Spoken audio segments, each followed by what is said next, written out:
Hi everyone, स्वागत है आप सबका आपके अपने चैनल केयर्स क्लासेस में। आज के इस लेक्चर में हम सब देखेंगे क्लास 12 फिजिक्स। इसके पहले वाले लेक्चर में हम सब अपना प्रकाश वैद्युत प्रभाव यानी फोटो इलेक्ट्रिक इफेक्ट पे न्यूमेरिकल कंप्लीट कर चुके हैं। तो आज आपका आज हेडिंग लिखिए प्रकाश की कणीय प्रकृति। प्रकाश की कणीय प्रकृति अर्थात फोटॉन। प्रकाश की कणीय प्रकृति का मतलब क्या है कि आपने देखा है कि सन 1905 में आइंस्टीन ने प्रकाश वैद्युत प्रभाव का व्याख्या कैसे किया अपने प्रकाश वैद्युत समीकरण के आधार पे। आइंस्टीन ने अपना प्रकाश वैद्युत समीकरण निकाला है कि नहीं निकाला है? क्या था प्रकाश वैद्युत समीकरण? Half m b max square equal to h nu minus nu not.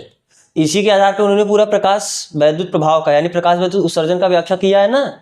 तो उन्होंने प्रकाश वैद्युत उत्सर्जन का व्याख्या किस सिद्धांत के आधार पर किया था? प्रकाश वैद्युत प्रभाव का जो व्याख्या यानी उन्होंने अपना जो प्रकाश वैद्युत समीकरण निकाला है वो किस आधार पे किस सिद्धांत का प्रयोग करके उन्होंने प्रकाश वैद्युत प्रभाव का व्याख्या किया था? कण और तरंग दोनों माने थे? नहीं, उन्होंने क्वांटम सिद्धांत का प्रयोग करके। आपने देखा होगा लिखा होगा यही ना उसमें कि सन 1905 ईस्वी में आइंस्टीन ने क्वांटम सिद्धांत का प्रयोग करके प्रकाश वैद्युत उत्सर्जन का व्याख्या किया है। तो उन्होंने अपना उनके हिसाब से क्या था कि प्रकाश जब किसी माध्यम में चलता है तो प्रकाश किससे मिलकर बना हुआ है? फोटानों से मिलकर बना हुआ है। तो ये सब जो जितने भी बात उन्होंने बोले थे कि प्रकाश फोटानों से मिलकर बना हुआ है, जो किसी भी स्रोत से जो प्रकाश का उत्सर्जन होता है वह ऊर्जा के पैकेटों के रूप में होता है। ऊर्जा के इन पैकेटों को आप क्या बोलते हो? फोटान बोलते हो। तो ये सब किसका सिद्धांत है? ये सब आइंस्टीन का थोड़ा सिद्धांत है, ये सब तो क्वांटम का सिद्धांत है। बात समझ में आ रहा है ना। और क्वांटम सिद्धांत जिस सिद्धांत का प्रयोग करके उन्होंने प्रकाश वैद्युत उत्सर्जन का व्याख्या किया है वह सिद्धांत वास्तव में किसका है? मैक्स प्लांक का। प्लांक नाम सुने हो ना, मैक्स प्लांक का। तो मैक्स प्लांक का वो सिद्धांत है। मैक्स प्लांक ने सन 1900 में एक सिद्धांत का प्रतिपादन किया है जिसको बोलते हैं क्वांटम सिद्धांत। क्या बोलते हैं? क्वांटम सिद्धांत। मैक्स प्लांक ने सन 1900 में क्वांटम सिद्धांत का प्रतिपादन किया है। और इसी सिद्धांत का यानी सिद्धांत का मतलब क्या है? इसमें कुछ बातें बताई इन्होंने। इन्हीं बातों का प्रयोग करके आइंस्टीन ने सन 1905 में प्रकाश वैद्युत उत्सर्जन का व्याख्या किया यानी प्रकाश वैद्युत समीकरण जो निकाला है इसी सिद्धांत के आधार पर निकाला है। आज हमको यही सिद्धांत देखना है कि सन 1900 में मैक्स प्लांक का क्वांटम सिद्धांत क्या था। वही जो क्वांटम सिद्धांत है उसी क्वांटम सिद्धांत से, क्वांटम नाम में ही है क्वांटम सिद्धांत। क्वांटम का मतलब क्वांटा। क्वांटम सिद्धांत इसमें क्वांटा के बारे में बताया। और क्वांटा क्या है? अरे वही फोटान, ऊर्जा के जो पैकेट होते हैं उसी को क्वांटा बोलते हैं। जब वो ऊर्जा प्रकाश के लिए प्रयुक्त हो रहा है उसी क्वांटा को हम लोग फोटान बोल देते हैं। तो पहले आप समझो ये क्या है। 1900 ईस्वी में मैक्स प्लांक ने क्या बताया था कि कोई भी स्रोत हो या कोई पृष्ठ हो, देखो बहुत सारे पृष्ठ क्या करते हैं? ऊर्जा के अवशोषण करते हैं। और बहुत सारे पृष्ठ क्या करते हैं या बहुत सारे स्रोत क्या करते हैं? ऊर्जा का उत्सर्जन करते हैं। जैसे कोई स्रोत है वो प्रकाश का उत्सर्जन भी करता है और बहुत सारा पृष्ठ है वो प्रकाश का अवशोषण करता है। तो कोई भी स्रोत, कोई भी वस्तु, कोई भी पिंड, कोई भी सतह, कुछ भी ऊर्जा का उत्सर्जन करता है, उत्सर्जन मतलब इमिट करना, निकालना, और जो कुछ भी ऊर्जा का अवशोषण करता है, तो कोई भी वस्तु हो, कोई भी पिंड हो, या ऊर्जा का चाहे अवशोषण करे चाहे ऊर्जा का उत्सर्जन करे, यह ऊर्जा सतत नहीं होता है। सतत मतलब कंटिन्यूअस नहीं होता, लगातार नहीं होता है। जबकि जो ऊर्जा का अवशोषण होता है या ऊर्जा का उत्सर्जन होता है यह ऊर्जा के छोटे छोटे बंडलों के रूप में होता है। कोई भी स्रोत हो, इस स्रोत से जो भी ऊर्जा का उत्सर्जन होगा, यह ऊर्जा का उत्सर्जन सतत होने का मतलब 1 जूल, फिर 2 जूल, फिर 3 जूल, फिर 4 जूल, 5 जूल, ऐसा नहीं होता है। हो सकता है ये 1 जूल का ऊर्जा का उत्सर्जन करे, या फिर 3 जूल के ऊर्जा का उत्सर्जन करे, या फिर 7 जूल के ऊर्जा का उत्सर्जन करे, यानी फिक्स है। बात समझ में आ रहा है? सतत यानी आप सतत मतलब कंटिन्यूअस, लगातार ना होके कुछ कुछ इंटरवल में होता है, कुछ कुछ अंतराल में होता है। बात समझ में आ रहा है ना। तो कोई भी स्रोत जब ऊर्जा का उत्सर्जन करता है तो ऊर्जा का उत्सर्जन सतत नहीं होता है, बल्कि ऊर्जा का उत्सर्जन ऊर्जा के बंडलों के रूप में होता है, ऊर्जा के पैकेटों के रूप में होता है। और ऊर्जा के इस बंडल को, ऊर्जा के इस पैकेट को हम लोग क्या बोलते हैं? क्वांटा। क्या बोलते हैं? क्वांटा। अब ऊर्जा तो आपका कोई भी ऊर्जा हो सकता है, विकिरण तो कोई भी विकिरण हो सकता है। तो जब हम प्रकाश का बात करेंगे, जब किसका बात करेंगे, प्रकाश, क्योंकि प्रकाश भी तो एक प्रकार की ऊर्जा है। ऊर्जा में बहुत सारे ऊर्जा आ जाएंगे। आपने देखा विकिरण में X ray, gamma ray, ultra visual, बहुत सारे रेडियो वेव, ये सब है ना, बहुत सारे विकिरण होते हैं। तो जब विकिरण प्रकाश हो यानी दृश्य हो, अरे प्रकाश किसको बोलते हैं, जो आपका दृश्य विकिरण होता है उसी को आप प्रकाश बोलते हो, नहीं बोलते हो। तो जब प्रकाश की बात आती है तब उस क्वांटा को हम लोग क्या बोल देते हैं, फोटान। उस क्वांटा को क्या बोल देते हैं, फोटान। बात समझ आ रहा है ना। तो मैक्स प्लांक का जो 1900 में सिद्धांत दिए हैं, क्वांटम सिद्धांत, इसके हिसाब से कोई भी वस्तु हो या कोई भी पिंड हो, कोई भी सतह हो, जो भी ऊर्जा का उत्सर्जन करता है या ऊर्जा का अवशोषण करता है, वह ऊर्जा सतत नहीं होता है, बल्कि ऊर्जा के पैकेटों के रूप में होता है। समझ में आ रहा है ना। तो ऊर्जा के पैकेटों रूप में होता है, और ऊर्जा के इस पैकेट को हम लोग क्या बोलते हैं, क्वांटा। और जब बात फोटान की आती है, मतलब प्रकाश की आती है, तो प्रकाश के लिए इसी क्वांटा को हम लोग क्या कहते हैं, फोटान। तो क्वांटा क्या है, ऊर्जा के बंडल, ऊर्जा के पैकेट। तो प्रकाश भी ऊर्जा के पैकेटों से, ऊर्जा के बंडलों से मिलकर बना हुआ है, और ऊर्जा के उस बंडल को क्वांटा यानी फोटान कहते हैं। तो यानी प्रकाश किससे मिलकर बना हुआ है, फोटानों से मिलकर बना हुआ है। प्रकाश किससे मिलकर बना हुआ है, फोटानों से मिलकर। और हर फोटान की अलग अलग तरंगदैर्ध्य होती है। तो प्रत्येक तरंगदैर्ध्य यानी लैम्डा के लिए, या प्रत्येक आवृत्ति यानी न्यू के लिए अपनी एक अलग ऊर्जा होती है। और आपने पढ़ा है ऊर्जा कितनी होती है, एच न्यू या hc/λ, जहां h क्या है, प्लांक नियतांक, और जिसका मान आप जानते हो क्या होता है, 6.6 × 10⁻⁻34 जूल सेकंड। और न्यू क्या है, आवृत्ति, c क्या है, प्रकाश की चाल, और लैम्डा क्या है, तरंगदैर्ध्य। लैम्डा क्या है, तरंगदैर्ध्य। बात समझ में आ रहा है ना। अब देखो, जब हम ये बोलते हैं कि सतत नहीं होगा तो फिर कैसा होगा। सतत ना होने का मतलब, कंटिन्यूअस ना होने का मतलब, जैसे अगर पहले फोटान की ऊर्जा h न्यू है, कोई भी सतह, आपने इसके पहले जब प्रकाश वैद्युत प्रभाव देखा है तो आइंस्टीन ने एक बात बोला था कि जब कोई फोटान किसी धातु की सतह पे आके गिरता है तो एक फोटान अपनी संपूर्ण ऊर्जा को केवल एक इलेक्ट्रॉन को देता है। ऐसा नहीं होता अपनी ऊर्जा को बांट देता है, 10 इलेक्ट्रॉन है 10 इलेक्ट्रॉन को अपनी ऊर्जा बांट देगा, ऐसा नहीं होता था ना। क्या होता था उसमें, एक फोटान अपनी पूरी ऊर्जा को एक इलेक्ट्रॉन को दे देता था। तो अगर मान लो कि एक इलेक्ट्रॉन एक फोटान को अवशोषित किया तो कितनी ऊर्जा, उसने कितनी ऊर्जा को अवशोषित किया, h न्यू। अब फिर से अगर दूसरे फोटान की भी ऊर्जा को अवशोषित कर लिया उसी समय तो उसकी ऊर्जा 2h न्यू। फिर या और एक फोटान की ऊर्जा को अवशोषित किया तो उसकी ऊर्जा, यानी ऊर्जा कौन कौन सा, या तो h म्यू की बराबर ऊर्जा को अवशोषित करेगा, या तो 2h म्यू की बराबर ऊर्जा को अवशोषित करेगा, या तो 3h म्यू की बराबर ऊर्जा को अवशोषित करेगा, या तो 4h म्यू की बराबर ऊर्जा को उत्सर्जित करेगा। यानी h म्यू के पूर्ण गुणज, अरे या तो 1 गुना, या तो 2 गुना, या तो 3 गुना, या तो 4 गुना, इसी को बोलते हैं h म्यू के पूर्ण गुणज के बराबर जो ऊर्जा होगा। पूर्ण गुणज का मतलब समझ रहे हो ना, या तो 1 गुना, या तो 2 गुना, या तो 3 गुना। ऐसा नहीं होता है कि अगर h म्यू आके गिरा तो h म्यू का आधा ऊर्जा अपने अवशोषित किया और आधा ऊर्जा दूसरे को दे दिया, या उसका 1/3 ऊर्जा खुद को अवशोषित किया और जो बचा 2/3 उसको और सब में बांट दिया। ऐसा तो नहीं होता ना, पूरा ऊर्जा अवशोषित करता है, यानी h म्यू के बराबर ऊर्जा करेगा। अगर और उस अवशोषित करना होगा तो फिर से h म्यू के बराबर और अवशोषित करने का, यानी कहने का मतलब 2h म्यू के बराबर अवशोषित कर लेगा, और अवशोषित करेगा तो h म्यू के बराबर पूरा और अवशोषित करेगा, यानी 3h म्यू के बराबर ऊर्जा को अवशोषित करेगा। यानी क्या है, सतत नहीं हो रहा है, या तो h म्यू के बराबर हो गया, इसका दुगुना उसका तिगुना, ऐसा नहीं उसका आधा गुना फिर आधा के बाद वाला गुना फिर आधा के बाद वाला गुना, ऐसे ऐसे करते करते 1 गुना तक पहुंचा है। ऐसा नहीं है, कुछ फिक्स ऊर्जा को ही अवशोषित करता है। बात समझ में आ रहा है कि नहीं समझ में आ रहा है। तो यही क्या है, इनका पूरा क्वांटम सिद्धांत है। तो क्वांटम सिद्धांत से फिर कैसे पता चलता है कि प्रकाश कण प्रकृति का है, क्योंकि प्रकाश क्या है, फोटानों का सम्मिलित रूप है, फोटानों का समूह है, फोटानों का कलेक्शन है। प्रकाश फोटानों से मिलकर बना है ना, तो फोटान तो कण ही प्रकृति को रिप्रेजेंट कर रहा है। इस बात से पता चलता है कि जो प्रकाश है वो उसका कौन सा प्रकृति है, कण प्रकृति। कैसे, किस बात से, क्योंकि प्रकाश फोटानों से मिलकर बना है। फोटानों के समूह को ही प्रकाश कहते हैं, यानी जो प्रकाश होता है फोटानों का समूह होता है। इसीलिए प्रकाश की किस प्रकृति की व्याख्या होती है, कण प्रकृति की व्याख्या होती है।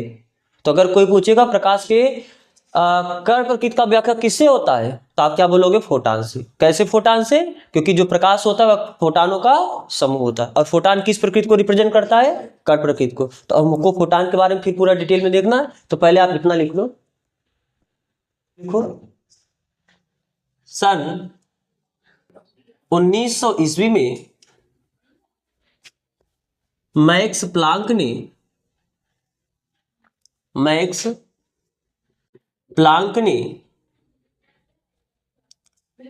क्वांटम सिद्धांत का प्रतिपादन किया। क्वांटम सिद्धांत का प्रतिपादन किया। क्वांटम सिद्धांत का प्रतिपादन किया। इस सिद्धांत के अनुसार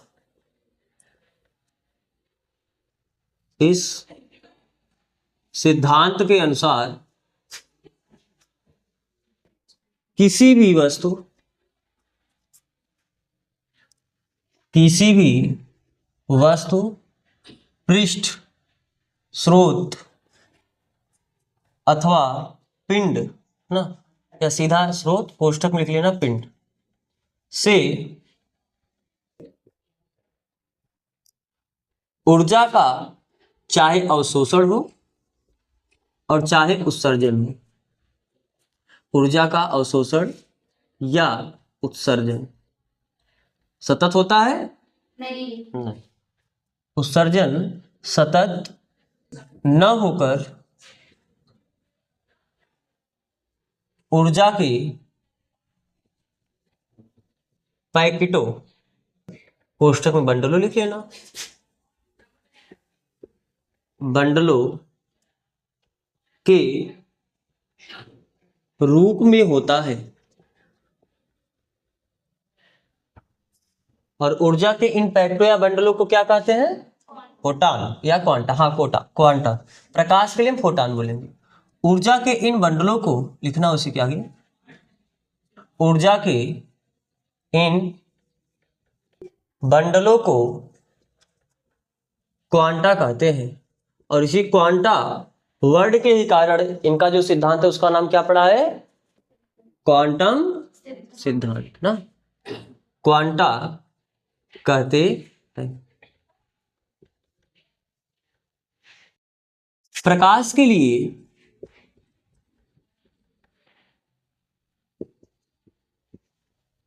इन क्वांटा को विशेषतः, प्रकाश के लिए इन क्वांटा को फोटान कहते हैं। फोटान कहते हैं। प्रत्येक लैम्डा तरंगदैर्घ्य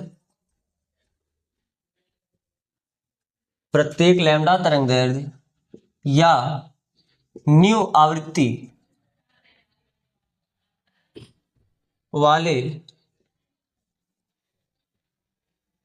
फोटान की ऊर्जा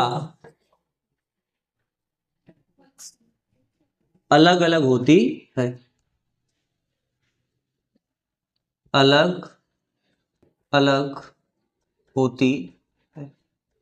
अलग अलग होने का मतलब, अगर जिस फोटान का तरंगदैर्घ्य अलग होगा उसकी ऊर्जा भी क्या होगी? अलग होगी। तो हर अलग अलग आवृत्ति वाले प्रकाश के लिए उसकी ऊर्जा भी क्या होगी? अलग अलग होगी। और प्रत्येक की ऊर्जा कितनी होती है? प्रत्येक फोटान की ऊर्जा, प्रत्येक फोटान की ऊर्जा h न्यू या hc अपान लैम्डा होती है। जहां h क्या है? हाँ, जहां h प्लांक नियतांक है। प्लांक नियतांक, ठीक है। पैरा चेंज करके लिखना।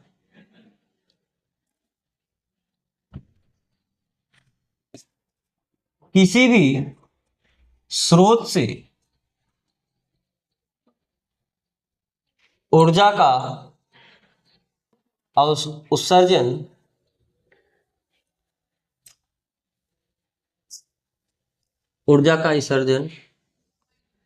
h न्यू का क्या होता है? पूर्ण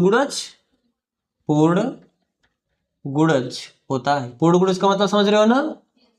या तो h न्यू का 1 गुना, 2 गुना, 3 गुना, 4 गुना, इसका आधा तिया पचिए, ऐसा नहीं होता है। तो किसी भी स्रोत से ऊर्जा का उत्सर्जन hnu का पूर्वज होता है, अर्थात ऊर्जा का उत्सर्जन hnu, 2hnu, 3hnu dot dot dot के रूप में होता है।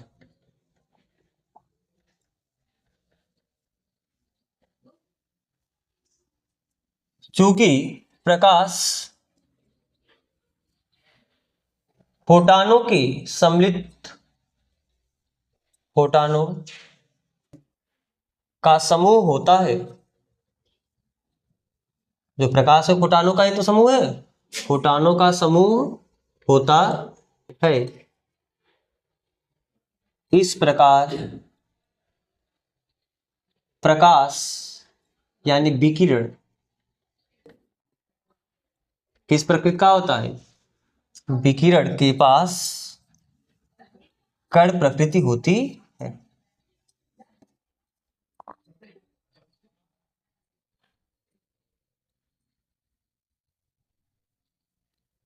ठीक है, तो अगर आपसे पूछेगा कि प्रकाश की कड़ी प्रकृति की व्याख्या कीजिए, आप पूरा यही 5-6 लाइन जो है इतना लिखोगे ना।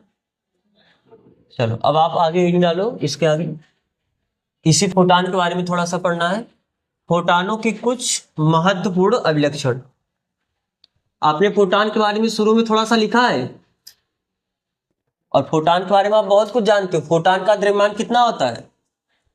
0। लेकिन कौन सा द्रव्यमान? रुका हुआ यानी विराम द्रव्यमान। फोटान का विराम द्रव्यमान कितना होता है? 0। और जब वो गति में आता है तो उसके पास द्रव्यमान आता है, तो उसकी गतिक द्रव्यमान कितनी होती है?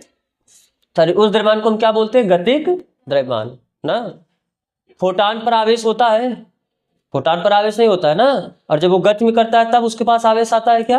हाँ, आ जाता है आवेश ना। अरे तब भी आवेश नहीं आता है फोटान के पास, चाहे फोटान यानी गति में हो, चाहे रुका हुआ हो, चाहे गति में हो, फोटान के पास आवेश। फोटान किस चाल से चलता है? प्रकाश के चाल चलता है। और फोटान टेढ़ी मेढ़ी गति में करता है। अगर जब प्रकाश सीधी रेखा में गति करता है तो यानी फोटान भी सीधी रेखा में गति करता है। अरे फोटान है क्या? प्रकाश जिससे मिलकर बना हुआ है तो फोटान है। प्रकाश फोटान से मिलकर बना हुआ है, तो अगर प्रकाश सीधी रेखा में चलेगा तो फोटान भी तो उसी के साथ, फोटान ही से तो मिलकर प्रकाश बना है, तो यानी फोटान भी सीधी रेखा में ही चलता है। बात समझ में आ रहा है ना। और फोटान के बारे में क्या जानते हो कि पहली बात, अगर फोटान आपको पता है, अगर जब कोई चीज आवेशित होगा तभी वो चुंबकीय क्षेत्र और वैद्युत क्षेत्र में विक्षेपित होगा। विक्षेपित होने का मतलब, जैसे अगर वैद्युत क्षेत्र है उसमें आप आवेश ले जाके रख दोगे तो आवेश पर बल लगेगा, तो विक्षेपित होने का मतलब उससे बल लगेगा, बल लगने का मतलब उसका डायरेक्शन बदल जाएगा। हो सकता है कि अगर प्लस आवेश है तो ऋण प्लेट की तरफ जाएगा और ऋण आवेश है तो धन प्लेट की तरफ जाएगा। बात समझ में आ रहा है ना। तो लेकिन जब फोटान के पास आवेश है ही नहीं, तो चाहे आप इसको वैद्युत क्षेत्र में रख दो, चाहे आप इसको चुंबकीय क्षेत्र में रख दो, ये विक्षेपित नहीं होगा, यानी इस पर बल ही नहीं लगेगा, यानी बिना विक्षेपित हुए सीधे निकल जाएगी। और आपने एक बार क्लास 10th में पढ़ा होगा कि जब प्रकाश एक माध्यम से दूसरे माध्यम में जाती है तो सिर्फ उसकी एक चीज नहीं बदलती है, आवृत्ति। ख्याल है ना। जब प्रकाश एक माध्यम से दूसरे माध्यम में जाती है तो उसकी चाल बदल जाती है, लेकिन आवृत्ति अपरिवर्तित रहती है। तो ये सब गुण जितने भी आप फोटान के बारे में लिखे हो तो वही उसके अभिलक्षण है। और बाकी एक हेडिंग आपका, मतलब इसी में एक थोड़ा सा लंबा हो जाएगा, हम डेरिवेशन करेंगे इसका मास कितना होता है, आपने जो पहले किया है ना। तो आप हेडिंग डालो फोटान के कुछ महत्वपूर्ण अभिलक्षण। महत्वपूर्ण अभिलक्षण, तो सबसे पहला अभिलक्षण ये लिखो जो फोटान का सबसे पहला गुण है, क्या? कि फोटान है क्या? फोटान के ही बारे में, आप फोटान का ही तो गुण लिख रहे हो ना। तो फोटान का सबसे पहले गुण क्या होगा कि यह किसी भी प्रकाश से, सॉरी किसी भी प्रकाश स्रोत से जो प्रकाश का उत्सर्जन होता है वो इसी के रूप में होता है, यानी फोटानों के रूप में ऊर्जा का उत्सर्जन होता है, यानी प्रकाश इसी फोटान से मिलकर बने हुए हैं। तो आप पहला पॉइंट लिखो कि किसी भी स्रोत से, किसी प्रकाश स्रोत से लिख लेना, किसी प्रकाश स्रोत से ऊर्जा का उत्सर्जन, किसी प्रकाश स्रोत से ऊर्जा, और कोष्ठक में लिख लेना प्रकाश का उत्सर्जन किस रूप में होता है? फोटानों के रूप में होता है। फोटानों के रूप में होता है, जो कि माध्यम में होता है, जो कि एक सरल रेखा में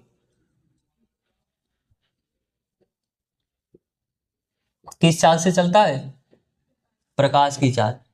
सरल रेखा में प्रकाश की चाल कोष्ठक में लिख लेना कितना होता है? 3 × 10⁻8 मीटर प्रति सेकंड। क्या ये सही बात है?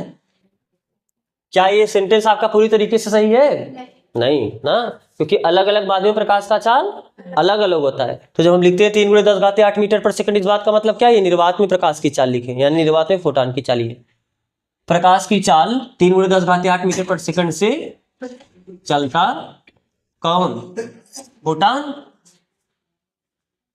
यही लिखियो आपने कि किसी भी स्रोत से प्रकाश का उत्सर्जन फोटानों के रूप में होगा, और जो फोटान है वह एक सरल रेखा में प्रकाश की ही चाल से चलेगा, यानी 3 × 10⁻8 मीटर प्रति सेकंड से चलेगा। तो फिर यही बात का जो जस्टिफिकेशन, उसको आप दूसरे लाइन में लिख लो, क्या कि जब फोटान एक माध्यम से दूसरे माध्यम में जाता है उसकी चाल तो बदल जाती है, लेकिन उसकी आवृत्ति नहीं बदलती है ना। और याद रखना, वो विकल्पी क्वेश्चन आप लोग ख्याल होगा क्लास 10th में आपको पूछता था, और ऐसा ही नहीं कि क्लास 10th में पूछा है, इवन तो आपका क्लास 12 में पूछता है कि जब प्रकाश एक माध्यम से, प्रकाश के लिए पूछता है, फोटान के लिए तो नहीं पूछता है, पूछता है कि जब प्रकाश एक माध्यम से दूसरे माध्यम में जाती है तो निम्न में से कौन सी राशि अपरिवर्तित रहती है? आवृत्ति, चाल, तरंगदैर्घ्य, तीव्रता, ऐसा करके बोल देगा।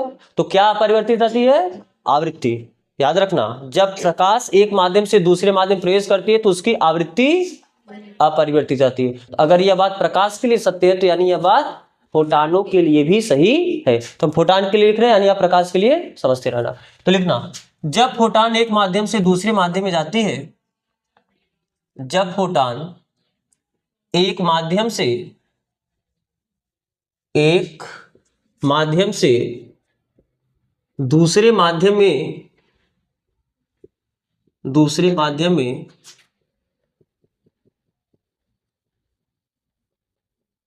तो उसकी चाल बदल जाती है,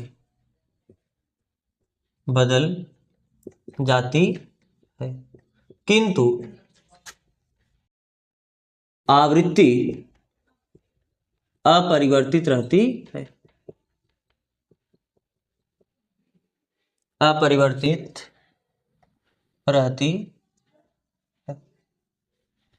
ना, तीसरा पॉइंट लिखना कि प्रत्येक लैम्डा या न्यू, इस बात का मतलब समझे? प्रत्येक तरंगदैर्घ्य या आवृत्ति के फोटान की ऊर्जा अलग अलग होती है। अलग अलग होने का मतलब, अगर फोटान की तरंगदैर्घ्य बदलेगा या फोटान की आवृत्ति बदलेगी तो उसकी ऊर्जा भी क्या हो जाएगी? बदल जाएगी। ऐसा नहीं कि कोई भी फोटान लेके चले हर फोटान का ऊर्जा समान होगा। वो डिपेंड, फोटान की ऊर्जा किस पे निर्भर करेगी? उसकी आवृत्ति या उसके तरंगदैर्घ्य पे। बात समझ में आ रहा है ना? अगर तरंगदैर्घ्य और आवृत्ति बदलेगा तो उस फोटान की ऊर्जा बदलेगी। अच्छा, जो फोटान की तीव्रता होती है, तीव्रता क्या होती है आपको पता है? तीव्रता इंटेंसिटी आई से दर्शाते हो ना, तो तीव्रता क्या होता है? Energy per unit area per unit time, यानी इंटेंसिटी क्या होता है? E/AT। ए क्या है यहाँ पर? ई क्या है? एनर्जी यानी ऊर्जा। क्या है? ऊर्जा। ए एरिया यानी क्षेत्रफल ना, और टी क्या है? समय यानी टाइम। जैसे मान लो कि ये आपका क्या है? कोई सतह है, यहाँ पर चलो हमने एक कोई प्लेट रख दिया या कोई वस्तु रख दिया जिसका क्षेत्रफल मान लो कितना है? 10। इसका क्षेत्रफल कितना है? 10। और एक प्रकाश ऐसे ऊपर से आके इस पे गिर रहा है। हमने मान लिया कि चलो भैया 20 जूल का, या चलो 50 जूल का। कितने जूल का? 50 जूल का ऊर्जा आके इस पे गिरा, या चलो 60 मान रहे हैं ना, थोड़ा ऐसा नंबर लेंगे जिससे कट जाए। 60 जूल का ऊर्जा इस प्लेट पे आके गिरा, और 60 जूल का ऊर्जा कितने टाइम में गिरा? ये जो मान लो टाइम लिया यहाँ पर 5 सेकंड। कितने सेकंड में? एक प्लेट लिया जिसका क्षेत्रफल कितना है? 10 मीटर स्क्वायर। उस प्लेट पे 5 सेकंड में टोटल 60 जूल का ऊर्जा गिरा। तो उस प्रकाश की अगर आपसे तीव्रता पूछे तो तीव्रता क्या होगा? ध्यान से देखना, 5 सेकंड में कितना ऊर्जा गिरा, 5 सेकंड में कितना जूल, 60 जूल का ऊर्जा गिरा। 1 सेकंड में कितना गिरा, 60/5। अरे हर सेकंड आपको करना होगा तो कितना आया, 12 आया, यानी 12 जूल आया। लेकिन ये 12 जूल का ऊर्जा कितने एरिया पे गिरा है, 10 मीटर स्क्वायर, यानी 10 मीटर स्क्वायर पे 12 जूल का ऊर्जा गिरा है। तो हर मीटर स्क्वायर पे कितने जूल का ऊर्जा गिरा होगा, 12/10, यानी 1.2 जूल। तो उस प्रकाश की तीव्रता कितनी हो गई, 1.2 जूल। यानी तीव्रता निकालने के लिए आपको देखना पड़ेगा पर सेकंड, पर मीटर स्क्वायर पर कितना ऊर्जा आके गिर रहा है। पर मीटर स्क्वायर का मतलब समझ रहे हो ना, हर एकांक सेकंड में, हर सेकंड में और हर एकांक क्षेत्रफल में जो गिरने वाली ऊर्जा होती है, उसी ऊर्जा को हम लोग क्या बोलते हैं, उस प्रकाश की तीव्रता कहते हैं। तो तीव्रता है क्या, किसी प्रकाश की जो तीव्रता होती है वो क्या होती है, energy upon area into time, यानी energy per unit area, falling energy per unit area per unit time. हर एक सेकंड में हर एकांक क्षेत्रफल पे जो गिरने वाली ऊर्जा होती है, इसी ऊर्जा को हम लोग क्या बोलते हैं, प्रकाश की तीव्रता। तो अगर इसका मात्रक लिखना होगा, आई का मात्रक यानी तीव्रता का मात्रक, तो ई एनर्जी, एनर्जी का मात्रक क्या है, जूल, और एरिया का मात्रक क्या है, मीटर स्क्वायर, और टी का मात्रक क्या है, सेकंड। तो यानी जूल प्रति मीटर स्क्वायर इंटू सेकंड। अच्छा ये बताओ, जूल प्रति सेकंड को आप कुछ और लिख सकते हो क्या, क्या पावर पढ़े हो, पी। पावर क्या होता है, कार्य बटे समय। एकांक समय में जो किया गया कार्य होता है उसी को आप सामर्थ्य कहते हो। कार्य का मात्रक क्या होता है, जूल, और समय का मात्रक क्या होता है, तो जूल प्रति सेकंड। पावर का और कुछ मात्रक जानते हो क्या, सामर्थ्य का मात्रक वाट भी होता है ना। तो यानी जूल प्रति सेकंड, ये भी ऐसा यूनिट है, जूल प्रति सेकंड आपका एमकेएस यूनिट है, ये ऐसा यूनिट भी है, और ये भी आपका ऐसा यूनिट है, और ये दोनों क्या होता है, बराबर। यानी 1 वाट ये किसके बराबर होता है, 1 जूल प्रति सेकंड के। तो जूल प्रति सेकंड को हम लोग क्या लिख सकते हैं, वाट। तो क्या यहाँ पर जूल प्रति सेकंड दिखा कि नहीं दिखा, तो जूल प्रति सेकंड को आप वाट लिख सकते हो, यानी इसको लिख सकते हो क्या, वाट पर मीटर स्क्वायर। तो इंटेंसिटी का दोनों मात्रक याद रखो, जूल पर मीटर स्क्वायर इंटू सेकेंड, या वाट पर मीटर स्क्वायर। तो चौथा पॉइंट आप इसमें यही ऐड करो कि फोटान की तीव्रता का मात्रक, लिखो चौथा पॉइंट, फोटान की तीव्रता का मात्रक क्या होता है, जूल पर मीटर स्क्वायर पर सेकंड, या ये जूल है ना, हिंदी में लिखना होगा, आप हिंदी में लिख लेना, या इसी को क्या बोलते हैं, वाट पर मीटर स्क्वायर। ठीक है, और पांचवा पॉइंट, जो फोटान है इसका विराम द्रव्यमान कितना होता है, शून्य। विराम द्रव्यमान मतलब अगर फोटान रेस्ट में आ जाए उस समय इसके पास कोई मास नहीं होगा। तो लिखना पांचवें पॉइंट में, फोटान की विराम द्रव्यमान कितना होता है, द्रव्यमान शून्य होता है। ये सब क्या लिख रहे हैं, फोटान के अभिलक्षण यानी उसके गुण ना, पूछता है आपको, फोटान का अभिलक्षण 2-3 नंबर में पूछता है। फिर छठवां पॉइंट, इसका द्रव्यमान जो होता है वो कैसा होता है, गति की वजह से। अगर फोटान के पास कुछ द्रव्यमान है तो वो गति की वजह से, और उस द्रव्यमान को क्या बोलते हैं, गतिक द्रव्यमान। फोटान की गति की वजह से ही उसका द्रव्यमान होता है। तो लिखना, फोटान की गति की वजह से, फोटान की गति के कारण, ऐसे लिखना, फोटान की गति के कारण उसके पास द्रव्यमान होता है, उसके पास द्रव्यमान होता है, जिसे नाम बोलो क्या कहते हैं, गतिक द्रव्यमान कहते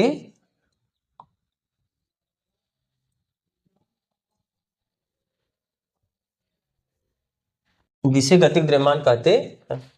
और ये होता कितना है, अब हम लोग निकालते हैं।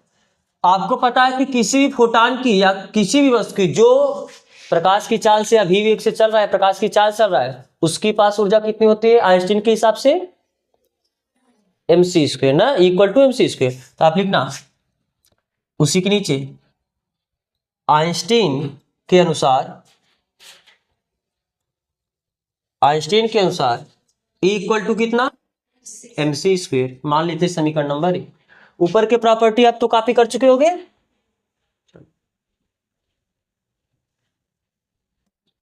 अच्छा, मैक्स प्लांक के अनुसार यानी क्वांटम सिद्धांत के अनुसार किसी फोटॉन की ऊर्जा क्या होती है?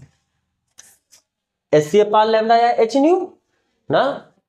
मैक्स या क्वांटम सिद्धांत के अनुसार ऐसे लिखना, क्वांटम सिद्धांत के अनुसार, उसी के जस्ट नीचे लिखना, इसी के जस्ट नीचे, क्वांटम सिद्धांत के अनुसार फोटॉन की ऊर्जा, फोटॉन की ऊर्जा इक्वल टू एच न्यू। मान लेते हैं समीकरण नंबर 2। तो समीकरण 1 और 2 से आप लिख सकते हो कुछ, समीकरण 1 और 2 से ये भी फोटॉन की ऊर्जा है, ये फोटॉन की ऊर्जा है।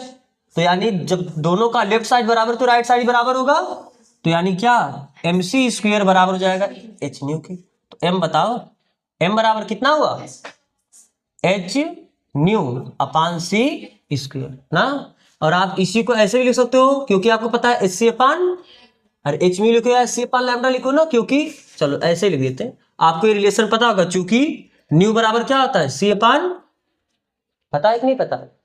इसके पहले 2-3 बार आप पढ़ चुके हो, जो न्यू बराबर कितना होता है, सी अपान।